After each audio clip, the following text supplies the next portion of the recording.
Hello everyone. First of all, very good evening to all of you. As we know that we are doing the basic thermodynamics course. So first of all, I will remind you what our last topic since last lecture. Okay. Then after that we will proceed further. Okay. So I think in my opinion, last topic was types of the system. Okay. Types of the system.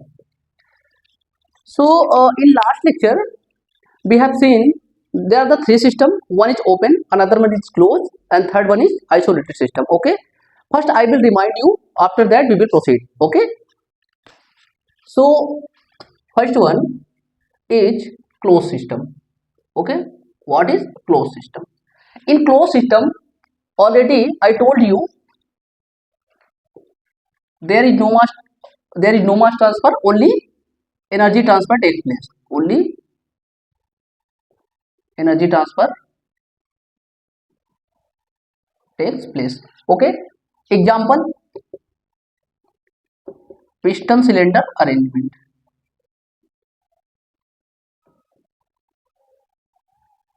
Piston cylinder arrangement. Okay, another one is open system.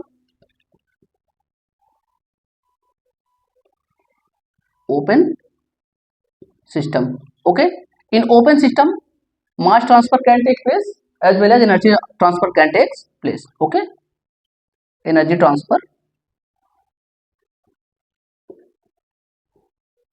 takes place. What is the example of open system? Like nozzle, diffuser, okay, turbine, etc. Okay, third one, we will discuss these devices in further lectures in very detail in further lectures. Okay, third one, isolated. Isolated. In isolated system there is no mass transfer and no energy transfer. Okay, no mass transfer, no energy transfer. The best example of isolated system is universe. Up beyond the universe there is nothing, so how can we transfer like mass transfer as well as energy transfer from outside to the system? Okay, like surrounding to the system. Okay, after this we will proceed on the next topic. On the next topic,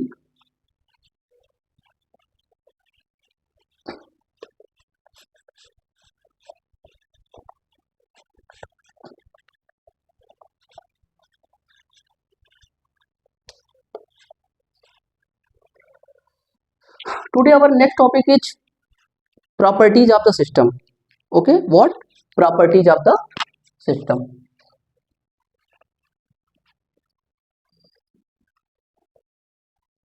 Properties of the system.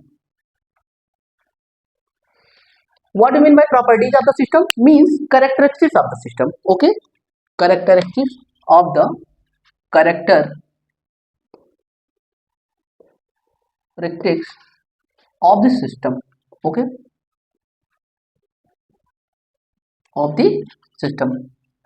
According to the classical thermodynamics, we are going to divide the properties in two types. Okay,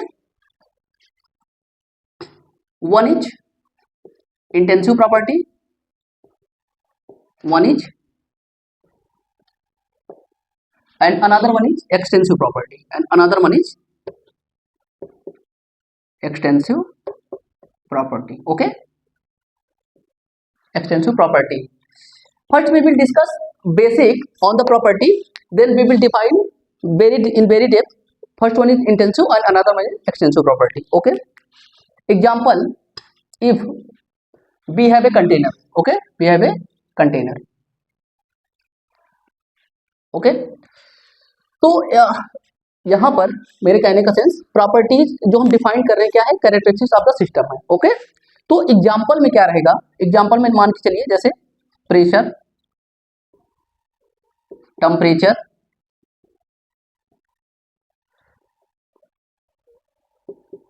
thermal conductivity, viscosity, specific heat Cb and Cv, like we can say C only. ठीक है, this is on constant pressure and this is on constant volume.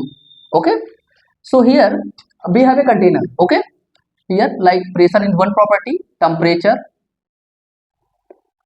mass, volume, density, viscosity. There are many properties, but we are going to discuss some properties here. Okay, so if we are going to divide this container two equal parts, okay, two equal parts, like this is first and this is second. तो हमने क्या किया, इस container को दो equal part में divide कर दिया. ओके, अब क्या करेंगे, temperature, here temperature T. Okay, यहां भी टेम्परेचर T रहेगा, टेम्परेचर चेंज नहीं होगा, डेंसिटी भी सेम रहेगी, विस्कोसिटी सेम रहेगी, बट मास चेंज हो जाएगा, m/2 here and m/2 here. Okay, volume is going to also change, v/2 and v/2. और प्रेशर में कोई चेंज नहीं होगा, प्रेशर में कोई चेंज नहीं होगा. Okay, so what is intensive property? I think not pressure here, it is enough. Okay, so what is intensive property and what is extensive property? First I will tell you what is intensive property. What is intensive property? Okay, what is intensive property?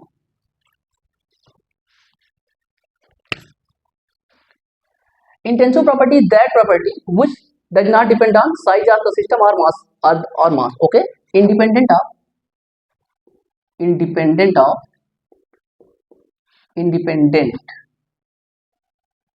of mass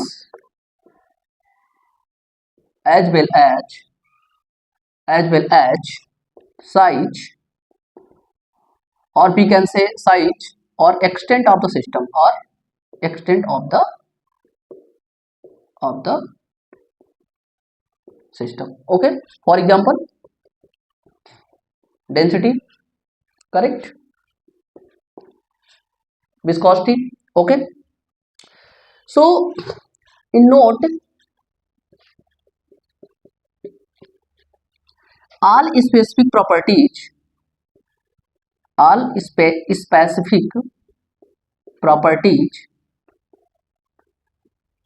is also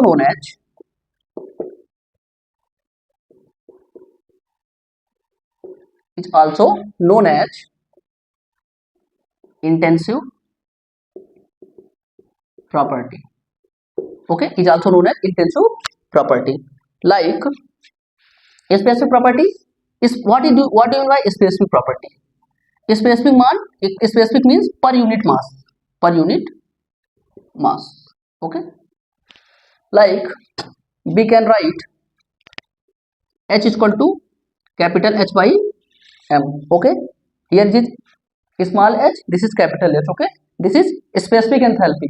Specific enthalpy is intensive property. Similarly, specific entropy. Similarly, internal energy. Okay, this all are the intensive properties. Okay, so I told you independent of mass as well as size और extent of the system. मतलब ये properties क्या करती हैं, system के मास और size पे depend नहीं करती हैं. जैसे कि आपका डेंसिटी हो गया, ठीक है, विस्कोसिटी हो गया. फिर नोट पे क्या करेंगे, all specific properties are also known as intensive property. Correct, तो यहाँ पे क्या होगा, पर यूनिट मास. ठीक है, हम एक स्पेसिफिक चीजों को हम क्या करते हैं, पर यूनिट मास लेते हैं. ठीक है, तो यहाँ पर H equal to capital H by M. Okay, next one, next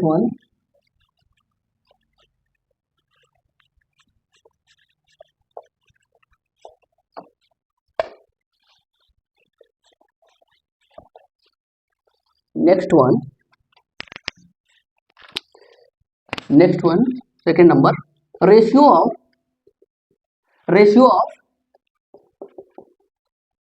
two extensive properties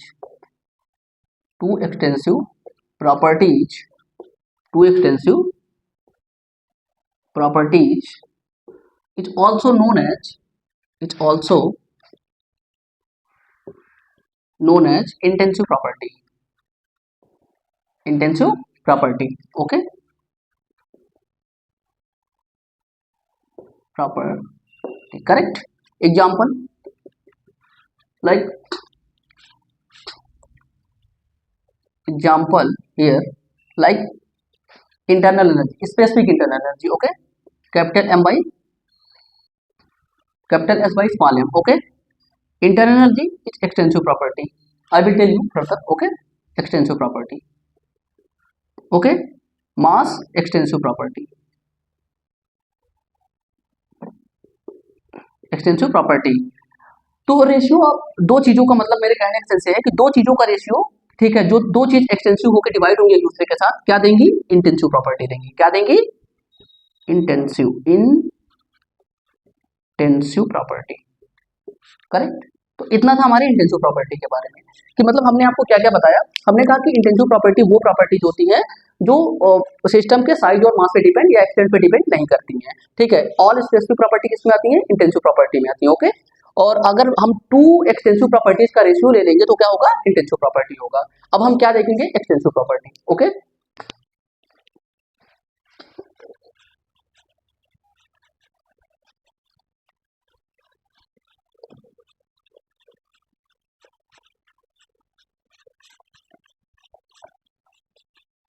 क्या देखेंगे? Extensive property. Next one is extensive property.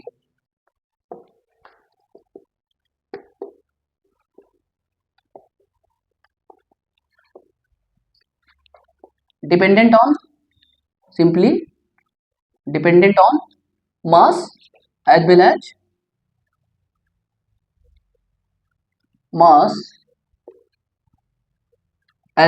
size or extent of the system. Size or extent of the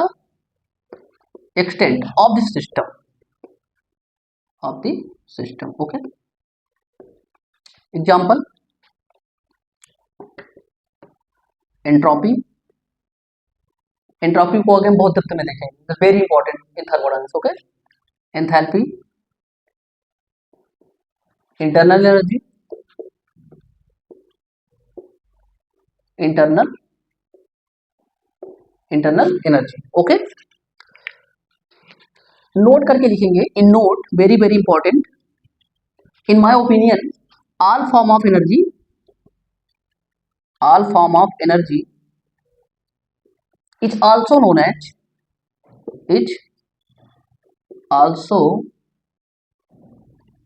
as extensive properties. What? Extensive property. It's also known as, मतलब हमने आपको ये बताया extensive property क्या होती है? Dependent on mass as well as size और extent of the system. Okay. यहाँ पे क्या एग्जांपल दिया? Entropy, enthalpy and internal energy etcetera. यहाँ पे इट्स लिख देंगे, ठीक है, एक्सेट्रा। और नोट में क्या लिखा? All form of energy is also known as extensive property. All form of energy. Okay. अब हम आगे बढ़ेंगे।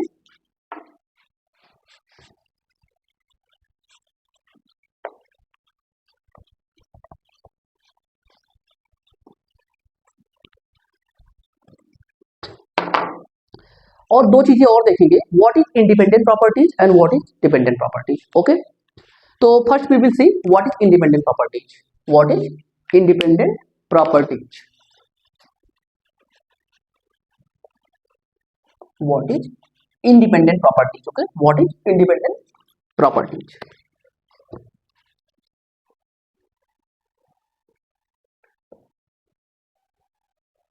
Independent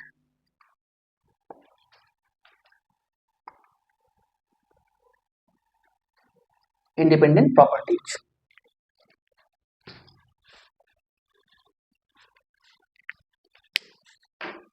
And inside we will see what is dependent properties.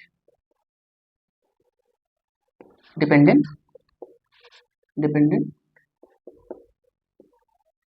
properties. Okay. So in independent properties, like independent properties means if one property is going to change. If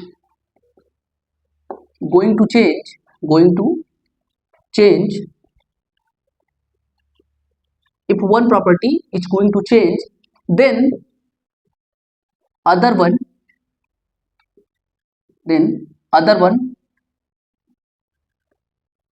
is constant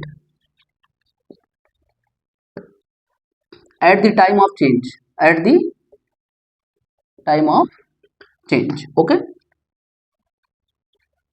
at the time of change.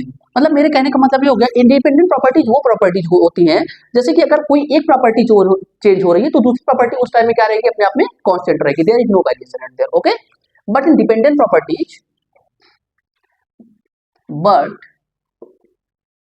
in dependent properties but in dependent properties both are going to change with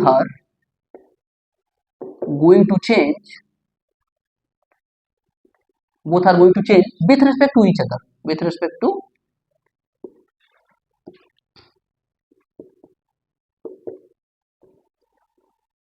each other.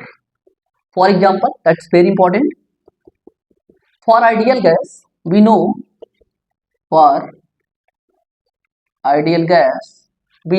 internal energy is only the function of temperature. Okay, मतलब internal energy is the function of temperature.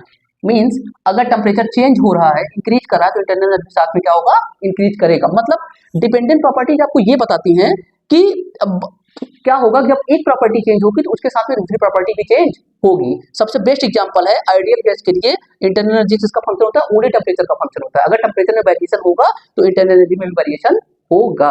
Okay, but यहाँ पे क्या है, independent properties में ये होता है कि अगर कोई एक प्रॉपर्टी चेंज हो रही है तो उसके रिस्पेक्ट में जो दूसरी प्रॉपर्टी होगी वो कांस्टेंट रहेगी।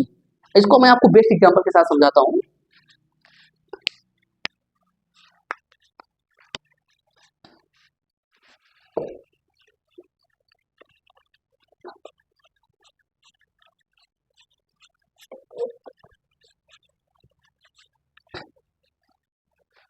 देखिए जैसे हमारे पास, देखिए प्लीज, जैसे हमारे पास कोई एक पिस्टन सिलेंडर अरेंजमेंट है, क्या है, कोई पिस्टन सिलेंडर अरेंजमेंट है। ओके, यहाँ पर मान लो इनिशियल प्रेशर इसका 150 किलो पास्कल है, टेम्परेचर इसका मान के चल रहे हैं हम जो मान के चल रहे हैं, मान के चलिए 150 केल्विन है। ओके, और वॉल्यूम इसका कुछ मान ले रहे हैं, मान के चलिए 5 मीटर क्यूब है। कितना है, 5 मीटर क्यूब है इसका। ठीक है, हमने क्या कर दिया, एयर को इसके अंदर भर दिया। क्या कर दिया, एयर को इसके अंदर भर दिया।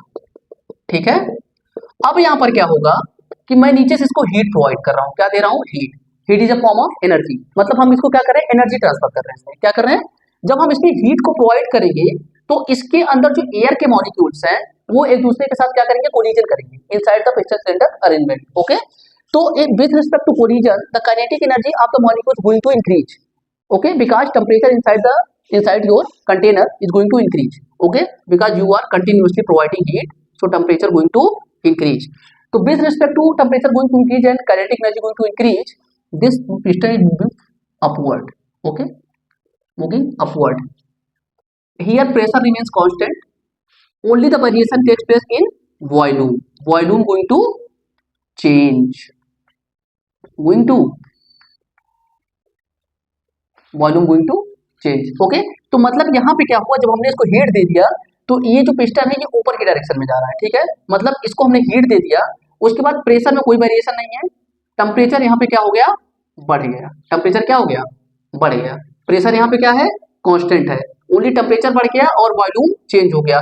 मान लीजिए कि इनिशियली ये पिस्टन यहाँ पर था, तो after some time it will be here only, ये पिस्टन यहाँ पे होगा, थोड़ा सा डिस्टेंस कवर कर लेगा। लेट कर लीजिए कितना डिस्टेंस कवर किया है, यक्स कवर किया है। ठीक है, ये तो केस फर्स्ट हो गया। क्या हो गया, केस फर्स्ट हो गया। अगर हम सेकंड केस की बात करें, किसकी बात करें, सेकंड केस की बात करें, यहाँ पे हम केस सेकंड डिस्कस करेंगे। प्लीज देखिए जरा, केस सेकंड में हमने कहा हमारे पास सेम पिस्टन सिलेंडर अरेंजमेंट है। क्या है? सेम पिस्टन सिलेंडर अरेंजमेंट है। हमने क्या किया, इस पिस्टन सिलेंडर अरेंजमेंट को यहां पे रखा, कहां पर? यहां पर, ठीक है, और स्टॉपर लगा दिया। क्या लगा दिया? स्टॉपर लगा दिया हमने, ठीक है, स्टॉपर हमने लगा दिया। सेम सिचुएशन, प्रेशर कितना है? 150 किलो पास्कल, टेम्परेचर कितना है? 150 केल्विन, और वॉल्यूम कितना है? 5 मीटर क्यूब। अब बताइए, यहां पर सेम एयर भरा हुआ है, मतलब सेम फ्लूइड है यहां पर, ठीक है ना, एयर भरा हुआ है। फ्लूइड के दो टाइप होते हैं, एक एयर होता है, एक लिक्विड होता है। मैं फ्लूइड मैकेनिक्स में उसको भी डिस्कस करूंगा, बट यहाँ पे देखिए प्लीज।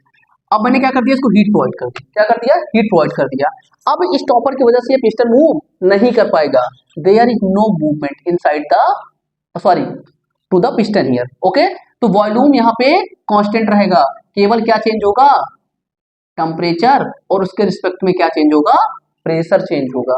यहाँ पे क्या था? यहाँ पर देखिए, यहाँ पे कोई आपका पिस्टन तो है ही था, कोई स्टॉपर नहीं था, तो ये फ्री टू मूव था पिस्टन। ओके, तो वॉल्यूम चेंज हो रहा था with respect to temperature here, ठीक है, और प्रेशर में कोई चेंज नहीं हो रहा था। यहाँ पे क्या हो रहा है कि अगर इसको हमने स्टॉपर लगा दिया और हम फिर से इसको हीट प्रोवाइड कर रहे हैं, तो यहाँ पे क्या हो रहा है? देखो, वॉल्यूम चेंज नहीं हो रहा है, क्योंकि ये मूव नहीं कर पा रहा है। मतलब अगर वॉल्यूम इनिशियली कितना था? 5 मीटर क्यूब, तो after overall after some time V1 V2 मान लीजिए 5 मीटर क्यूब ही रहेगा। There is no change in volume here. तो हम यहाँ पे ये देख पा रहे हैं कि यहाँ पे क्या चेंज हो रहा है? वॉल्यूम, और यहाँ पे क्या चेंज हो रहा है? प्रेशर, ठीक है। तो मतलब दोनों एक साथ चेंज नहीं हो रहे हैं। अगर हम प्रेशर को वेरी कर रहे हैं तो वॉल्यूम क्या है? कांस्टेंट। फिर क्या कर रहे हैं? अगर हम वॉल्यूम को वेरी कर रहे हैं तो प्रेशर क्या है?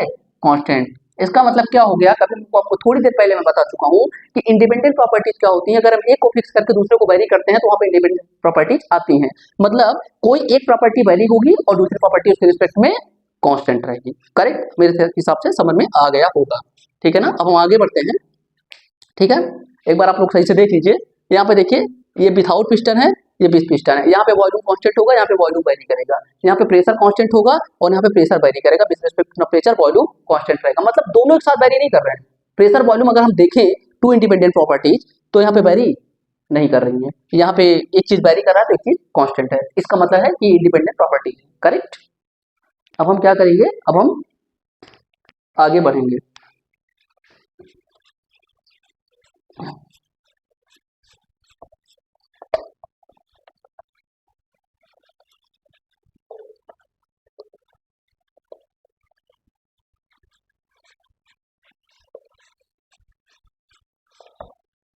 आगे डिस्कस करेंगे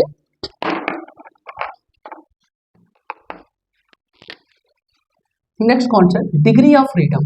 what? Degree of freedom.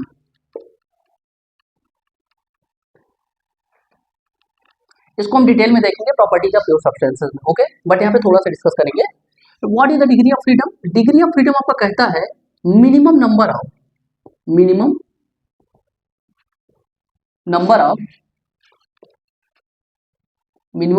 Intensive properties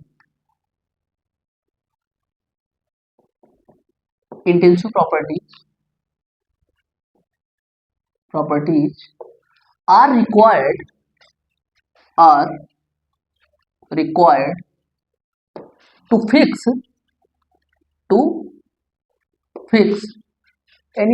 fix the state of the system, okay. तो ये मीनिंग होता है इन माय ओपिनियन।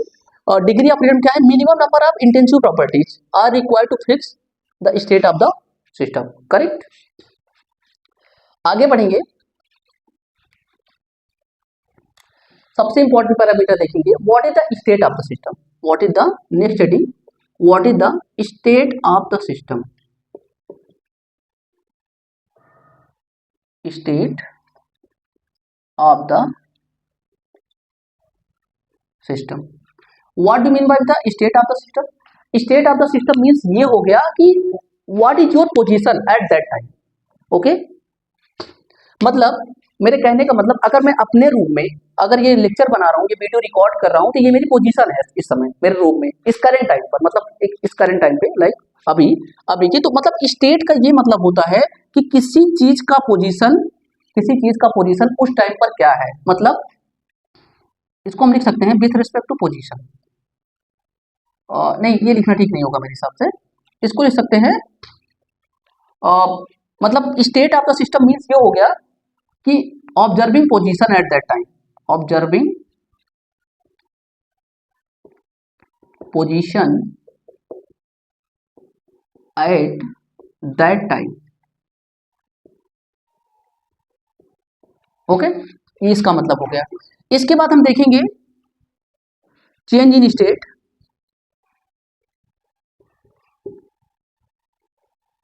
इसके बाद हम देखेंगे प्रोसेस। अब हम थर्मोडायनामिक्स में थोड़ा आगे जा रहे हैं। इसके बाद हम देखेंगे क्या, प्रोसेस। प्रोसेस के बाद हम कहाँ आएंगे, चेंज इन प्रोसेस पे, ठीक है। या प्रोसेस के बाद या पाथ ऑफ द प्रोसेस देखेंगे, ऑफ द प्रोसेस। ओके, ये बहुत ही ज्यादा इंपॉर्टेंट है। हमने डिग्री ऑफ फ्रीडम को बस जनरली थोड़ा सा बताया है आपको कि वो क्या होता है, minimum number of intensive properties are required to fix the any state of the system. Okay, मतलब कितनी मिनिमम नंबर ऑफ प्रॉपर्टीज का रिक्वायरमेंट है जिससे हम इस सिस्टम की स्टेट को क्या कर सकते हैं, फिक्स करते हैं। करेक्ट। अब हम देखेंगे स्टेट ऑफ द सिस्टम, उसके बाद देखेंगे चेंज इन स्टेट, उसके बाद प्रोसेस देखेंगे, प्रोसेस पाथ देखेंगे। सबसे इंपॉर्टेंट जो है थर्मोडायनामिक्स में। ओके, अब हम आगे बढ़ रहे हैं।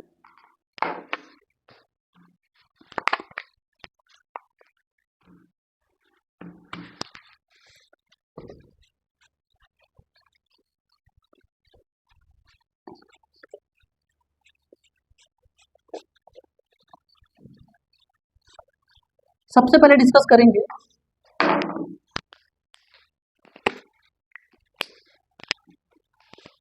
डिस्कस करेंगे state of the system, state of the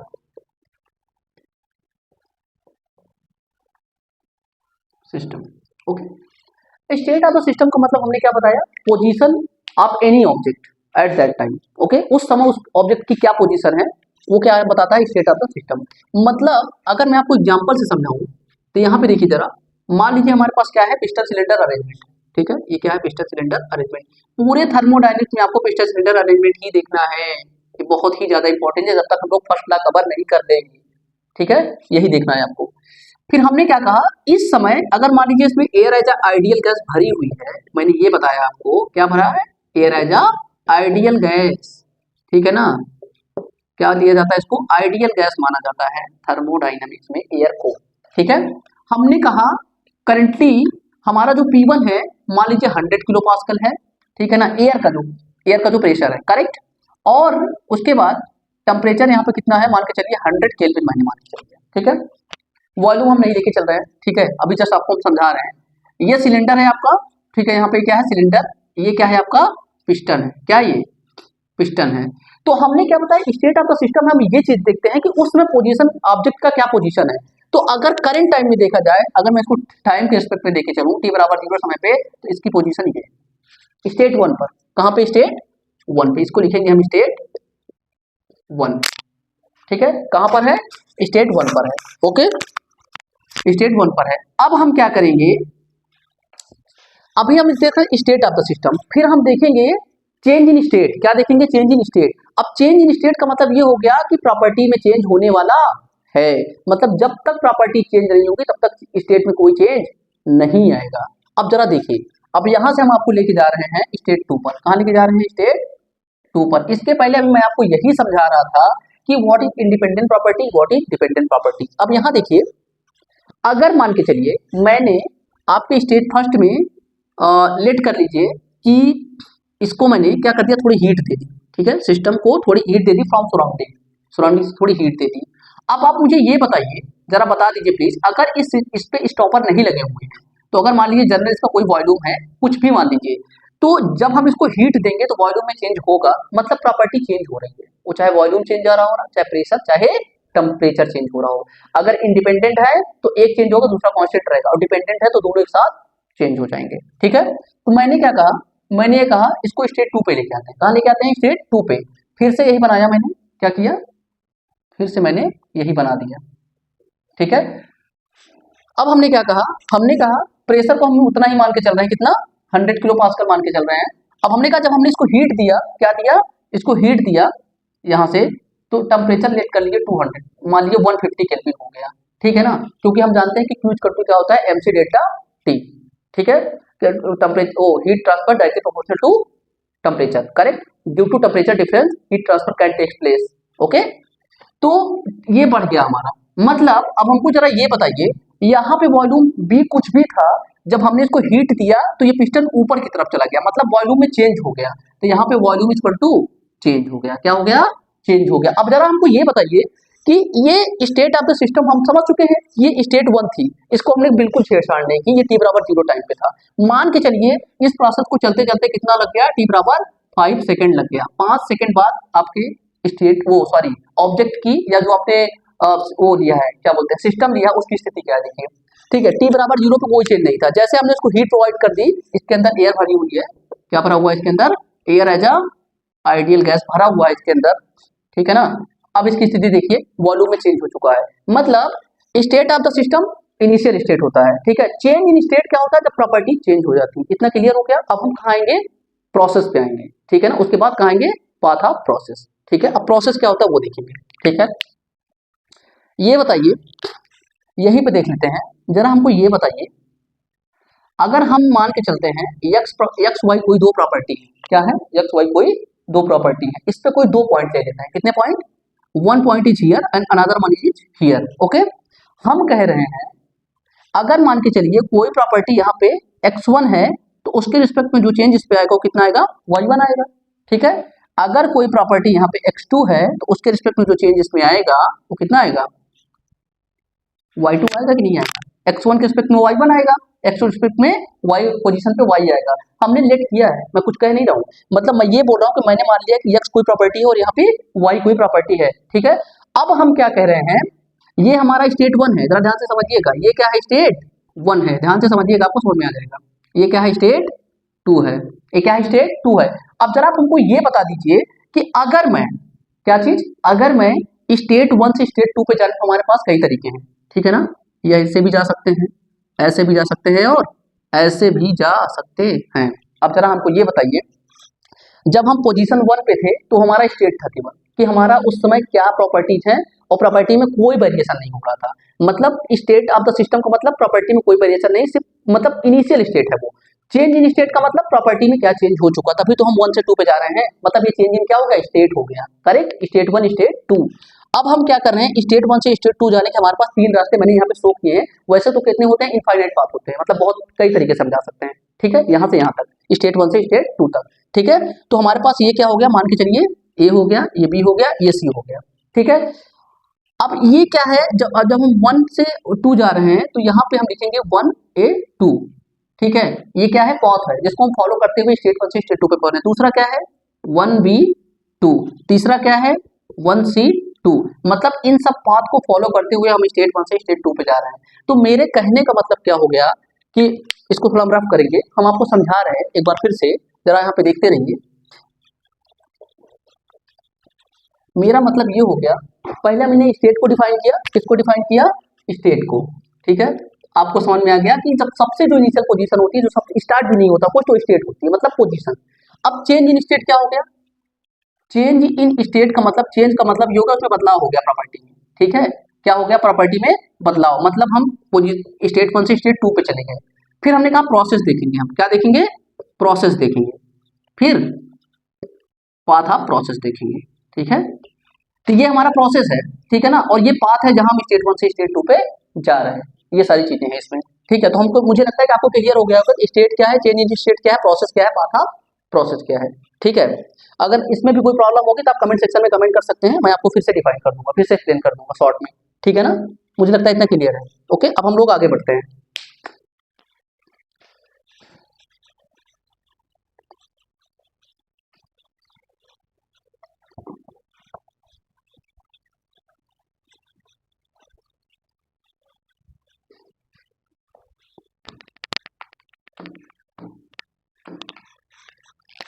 जरा देखिए, अब हम बात करेंगे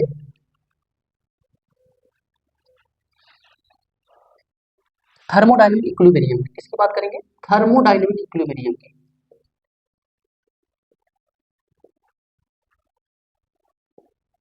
थर्मोडायनेमिक इक्विलिब्रियम। ठीक है, देखिए थर्मोडायनेमिक इक्विलिब्रियम की अब हम बात करेंगे। यहाँ तक मुझे लगता है काई को आपको आप लोग you understood all the peoples, okay, यहाँ तक आपको समझ में आ गया होगा। अब हम बात करेंगे थर्मोडायनेमिक इक्विलिब्रियम की। ये थर्मोडायनेमिक इक्विलिब्रियम का मतलब क्या होता है? सबसे पहले जो इसमें आता है इक्विलिब्रियम, वो आता है थर्मल इक्विलिब्रियम। क्या आता है? Thermal equilibrium. थर्मल इक्विलिब्रियम का मतलब ये होता है कि change in temperature is equal to constant, there is no change, there is no change, there is no change with respect to time here. Okay, time के रिस्पेक्ट में यहाँ पे कोई चेंज नहीं होता है। मतलब मैं अगर आपको समझा दूं, आपको इतना भी आइडिया होगा कि अभी थोड़ी देर पहले मैं बता चुका हूं कि heat transfer takes place due to temperature difference. अगर मान के चलिए हमारे पास कोई रॉड है, क्या है? कोई रॉड है, ठीक है, और मान लीजिए इसका वन एंड ये है, दूसरा एंड टू है, ठीक है, ये क्या है? रॉड है हमारे पास, ठीक है। यहाँ पे टेम्परेचर T1 है, यहाँ पे टेम्परेचर T2 है।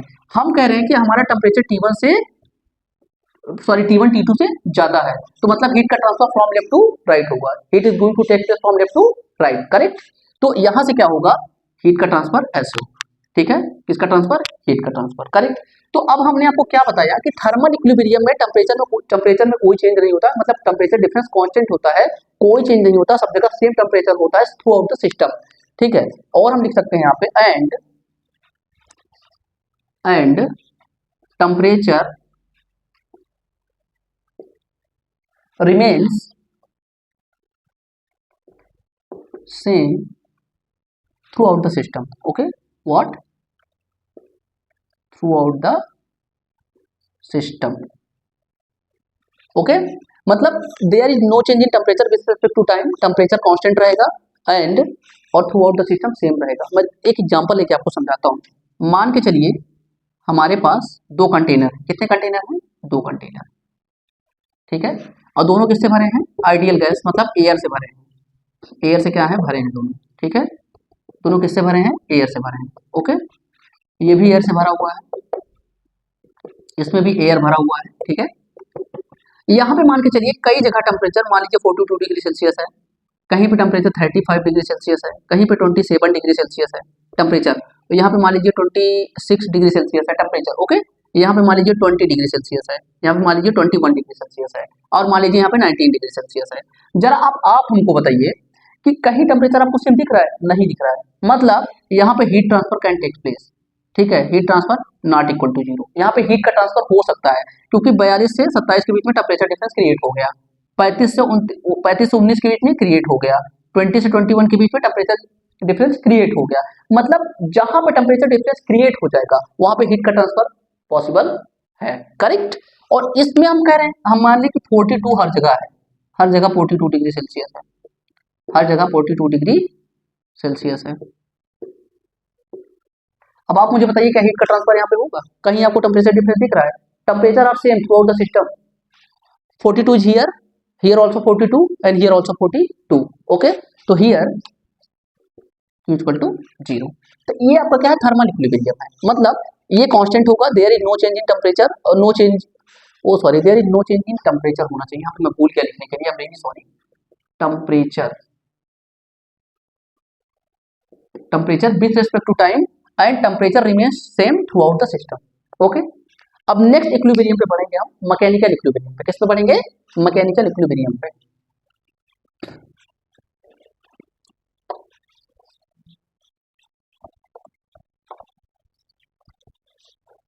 मैकेनिकल इक्विलिब्रियम पे बढ़ेंगे।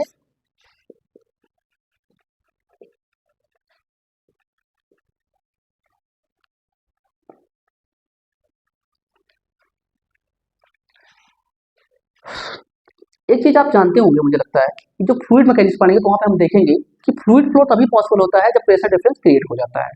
तो फ्लूइड फ्लो पॉसिबल व्हेन, यहाँ पे लिखेंगे हम, fluid flow possible when temperature difference creates, when, sorry, pressure difference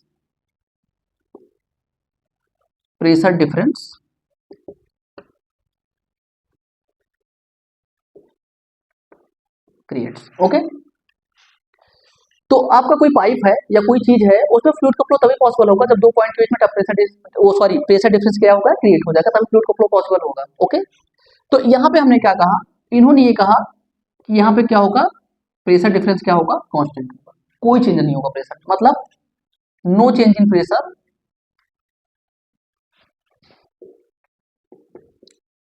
no change in pressure with respect to time, with respect to time, time के respect में pressure में कोई चेंज नहीं होगा।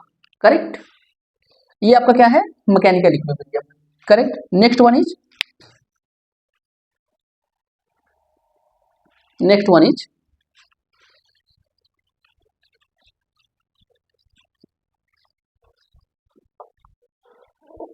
Next one is chemical equilibrium. Third one is chemical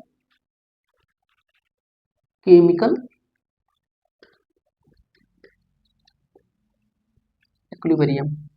इसमें क्या हो जाएगा, change in chemical potential equal to constant, change in chemical potential equal to constant, there is no change, there is no change, there is no change in chemical potential, chemical potential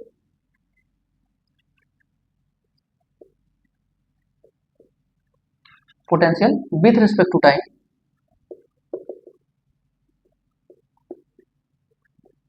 as well as chemical reactions,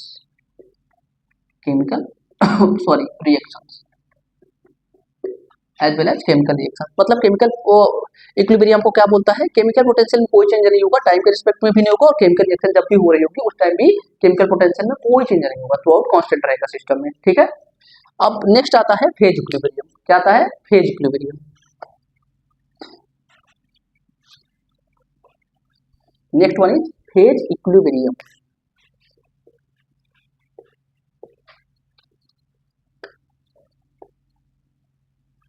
phase equilibrium, what is phase equilibrium, there is no change, there is no change in quantity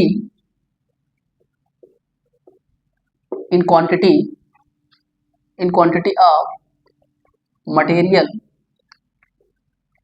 there is no change in quantity of material which is not material which is present,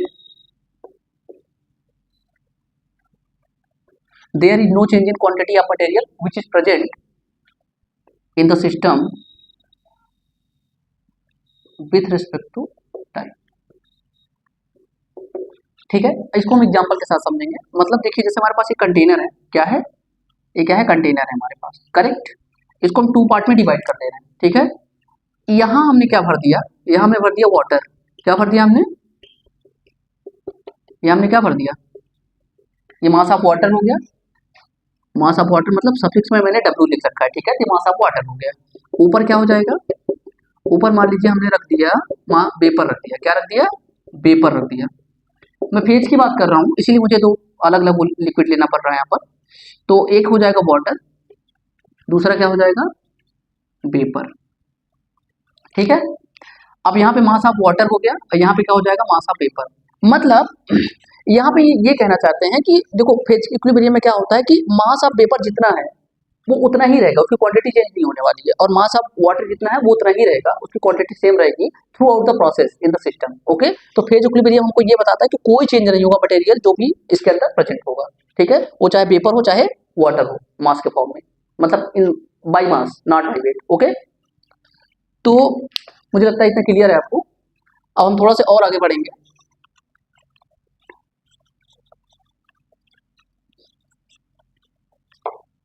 हमने चार तरीके के equilibrium देखे, अब finally आते हैं thermodynamic equilibrium पे। अब अगर हमको ये बताइए, अभी तक हमने क्या देखा, थर्मोडायनामिक इक्विलिब्रियम तभी मेंटेन होगा जब थर्मल इक्विलिब्रियम आएगा प्लस मैकेनिकल इक्विलिब्रियम आएगा प्लस केमिकल इक्विलिब्रियम आएगा प्लस फेज इक्विलिब्रियम आएगा। ओके, क्या आएगा, फेज इक्विलिब्रियम आएगा। सॉरी फेज इक्विलिब्रियम आएगा।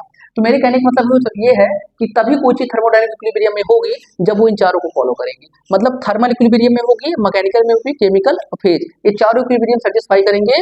ये पूरी चीज मिला के, क्या चीज, ये पूरी चीज मिला के कहाँ पहुंच जाएगी, आपके थर्मोडायनेमिक इक्विलिब्रियम में। ओके, तो मुझे लगता है कि सबको समझ में आया होगा मैंने जितना बताया है यहाँ पर। तो आज के लिए हम इतना ही रखेंगे। बस आपसे यही रिक्वेस्ट है कि आप लेक्चर को सही से देखिए प्लीज, और आपको अगर यहाँ से कोई फायदा होता है, कुछ समझ में आता है, तो सब्सक्राइब और शेयर भी कर लीजिए और अदर लोगों का भी फायदा हो जाएगा। ठीक है, तो आज के लिए हम इतना ही रखेंगे और अब बाकी आगे का हम नेक्स्ट लेक्चर में देखेंगे। So good night, thank you so much.